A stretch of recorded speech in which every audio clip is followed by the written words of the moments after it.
senhor disse que, eu lembro do sexto podcast que o senhor fez com o Yuri, o senhor falou que estava estudando o fenômeno da paralaxe cognitiva, inclusive historicamente. Eu queria que o senhor desse uma geral no que o senhor já conseguiu descobrir. Nossa, mas é tanta coisa, rapaz. Quer dizer, a paralaxe cognitiva eu defino como, vamos dizer, a diferença, o afastamento entre o eixo da construção teórica e o eixo da experiência real do indivíduo que está fazendo essa construção. Então, a partir de um certo momento na história, ocorre uma ruptura dentro do pensamento ocidental, que é o seguinte: antes, os filósofos antigos e medievais até uma certa época, eles estavam crentes de que eles existiam dentro da realidade, dentro de um cosmos, de que eles faziam parte desse cosmos, tá certo? E sabiam que não podiam sair de fora do cosmos para observá-lo como de fora. Tá? De repente, a filosofia começa a raciocinar exatamente assim, quer dizer, como se o cosmos fosse um programa de televisão que você está assistindo. Tá certo? Então, isso evidentemente provoca uma distorção de percepção. Não é possível você datar. Eu tenho tentado ver onde é que começa isso, mas eu vejo, por exemplo, que isso já estava presente em Guilherme de Ockham. Não pela teoria nominalista dele, não por isso, mas quando ele proclama a universalidade do empirismo como critério da verdade.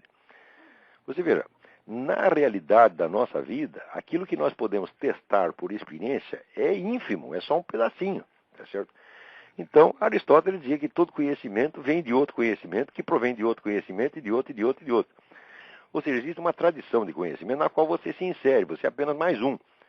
E você vai examinar só um pedacinho do conjunto e vai acrescentar o seu pedaço lá.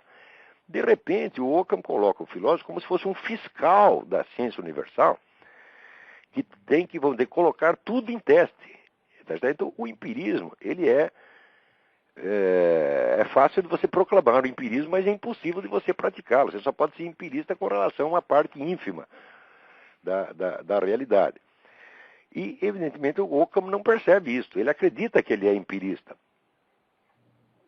Já deu qualquer sujeito que diga que é empirista, ele está mentindo. Ele só pode ser empirista com relação a um pedacinho da realidade. O resto ele vai aceitar, vamos dizer, consensos tradicionais, ou que é pior, até consensos contemporâneos. Tá certo? Então, nós não podemos. E quando chega com Descartes, ele negócio da dúvida universal, você vê, o indivíduo coloca a dúvida universal, ele coloca o universo entre parênteses e coloca fora como se fosse Deus. Isso é fácil de falar, mas não dá para fazer. Tanto que, nas famosas meditações de filosofia primeira, Descartes diz que ele está fazendo isso, ele diz que ele está colocando em dúvida tudo, mas, entre parênteses, essa dúvida que ele monta tá, vamos dizer, incorporada numa multidão de certezas implícitas que ele não percebe. Então, aí você vê que já existe uma diferença entre o que o sujeito está vivendo realmente e o que ele está teorizando. E essa diferença ela vai se aprofundando e se tornando cada vez mais invisível à medida que o tempo passa. Tá certo? E isso vai destruindo a inteligência filosófica no Ocidente. É por isso que você...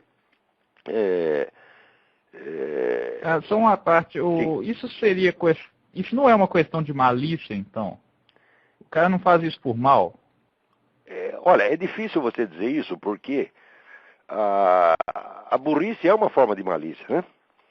E a burrice, quando passa num certo limite, ela é pecaminosa, tá entendendo? Quer dizer, você não tem o direito de acreditar em certas coisas, porque elas estão abaixo da dignidade humana. Elas estão abaixo, sobretudo estão abaixo do patamar de conhecimento já alcançado pelas gerações anteriores. Quer dizer, eu noto nesta coisa do empirismo de Guilherme de Ockham uma cegueira, um escotoma, como tem uma mancha no olho, o cara não enxerga um pedaço, né? Eu não posso dizer que seja uma coisa moralmente inócua. Está entendendo?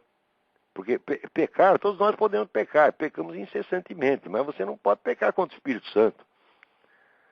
Tá entendendo? Quer dizer, uma obstinação contra a verdade é um pecado contra o Espírito Santo. A gente tem que ser dócil à verdade. Não a verdade do que nós pensamos, porque nós pensamos em nada. Nós temos que ser dócil à verdade do universo que nos cerca e dentro do qual nós estamos. Ora, qualquer sujeito, vamos dizer, tem a obrigação de saber que ele está dentro do universo, que ele está dentro do cosmos e que ele não é uma divindade que pode se colocar fora do todo e julgá-lo. Tá entendendo? Você não pode se colocar... Mesmo que você pudesse se colocar, vamos dizer, fora do cosmos físico, você estaria dentro da infinitude metafísica. Já dizia o apóstolo São Paulo, nele vivemos, nos movemos e somos. Nós estamos dentro de Deus, nós somos possibilidades internas do próprio Deus. E jamais conseguiremos sair disto. Agora, se você isola um pedaço e acredita que aquilo é a realidade e que você está observando de fora, então, em primeiro lugar, você está maluco. Tá certo? Em segundo lugar, você está criando um mundo à sua imagem e semelhança. Quer dizer, é um delírio. É um tipo de delírio. Não é isso? Por exemplo, essas pessoas que fazem uma filosofia sobre a meta da história. Eu digo, como a meta da história? Depois de alcançar da meta da história, a história vai acabar? Quer dizer, você sabe o dia que vai acabar a história? Nenhum de nós sabe. Nós estamos dentro de um fluxo de conhecimento que nós não sabemos exatamente como começou e muito menos sabemos quando vai terminar. Portanto, nenhum de nós pode falar do sentido integral da história. Só podemos falar de sentidos parciais dentro de uma civilização, dentro de uma sociedade. O sentido global da história é absolutamente inapreensível. Não faz sentido isto. Como diria o Rock Balboa, né? Como é? Como diria o Rock Balboa, it's not over until it's over, né? Exatamente. Não. Agora, quando é que vai acabar? Essa é a pergunta. Se você não sabe quando vai acabar, você não sabe qual é o sentido. Porque uma vez que um determinado sentido se realizou, a história continua e aparece outro, e outro, e outro, e outro, e outro. É isso? Essas pessoas que, vamos dizer, aparecem com teorias universalmente explicativas. Agora acham que a teoria de evolução explica não somente a variedade das espécies animais, mas explica todas as formas de cultura, a história humana inteira. Isso é uma bobagem. Uhum. Quer dizer, a proposta já é imbecil por si mesma.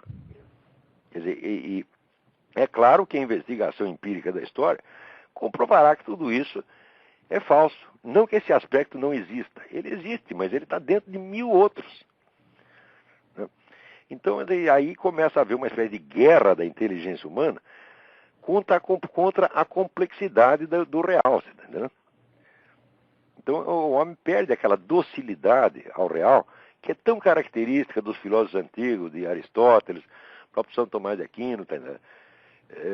Que sempre que as coisas desmentem o que ele está dizendo, ele aceita. Quer dizer, a realidade tem autoridade sobre a filosofia dele, né?